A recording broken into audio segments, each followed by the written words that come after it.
Барлығына сәлем, мен бүгін сіздерге арнап рулеттің ең қарапайым рецептісін ұсынатын боламын.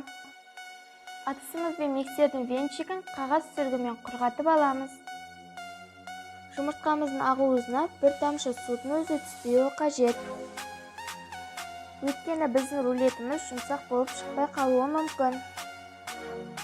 Шым-шым тұз салып, миксермен араластырамыз. Миксеріміздің жылдамдығын 1 минут сайын көтеріп отырамыз. Мінекей осылай көпіруі қажет.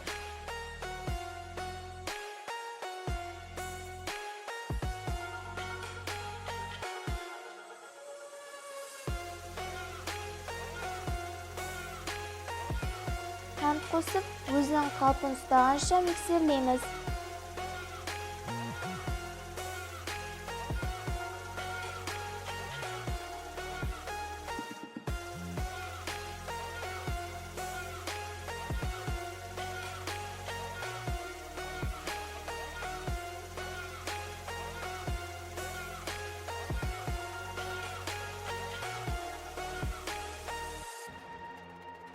Осылай ыдысты төңкерген кезде ақпауы қажет.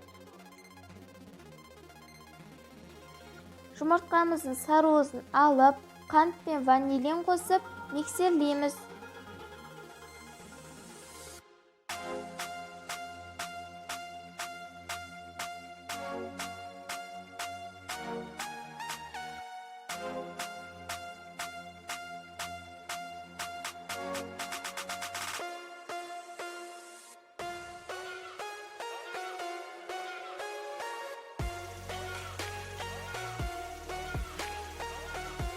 Төрт жұмыртқаға бөлме температурасында тұрған 4 ас қасық суымызды миксерлеп отырып қосамыз. Бұл рулетімізді орап жатқанда сынбауына көмектеседі.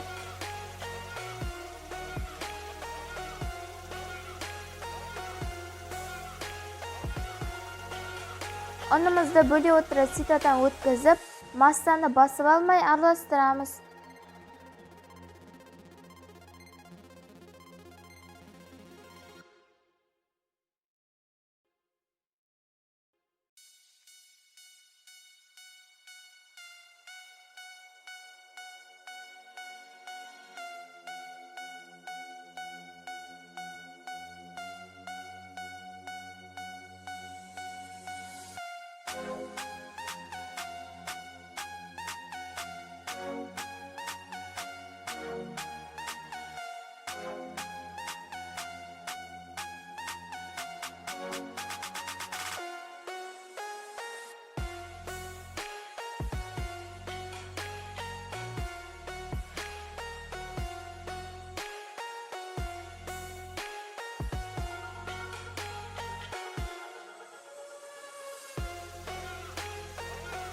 Қопсытқышымызды қосып, араластырамыз.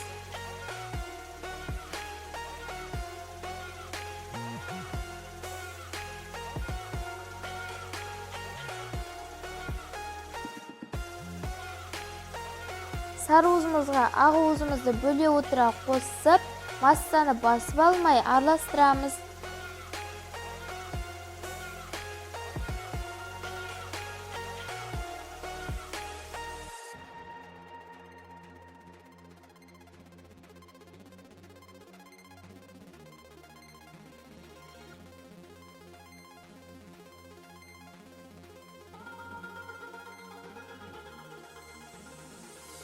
Табамызға пергамент қағазын жайып, қоспамызды саламыз.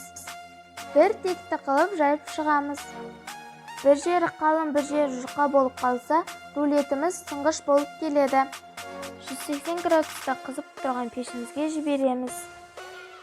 Біздің қоржымыз пісті. Қоржымызды ыстық болып тұрған кезде орап шығамыз. Суығанша осылай ораулы күйінде тұру қажет.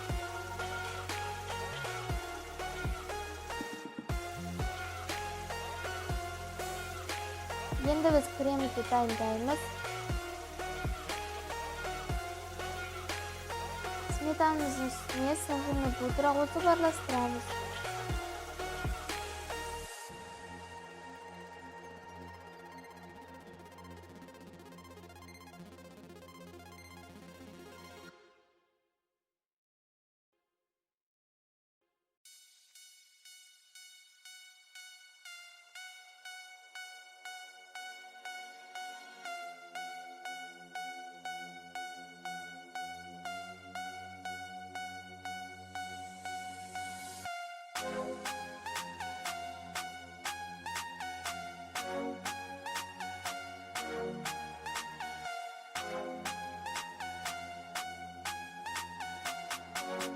коржымызды пергамент қағазынан босатып алып, ортасына кремді қосып, орап шығамыз.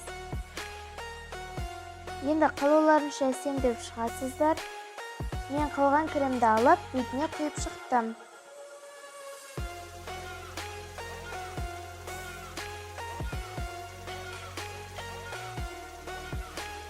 Рулетімізді 1 сағатқа тоңазытқышқа қойып қоямыз.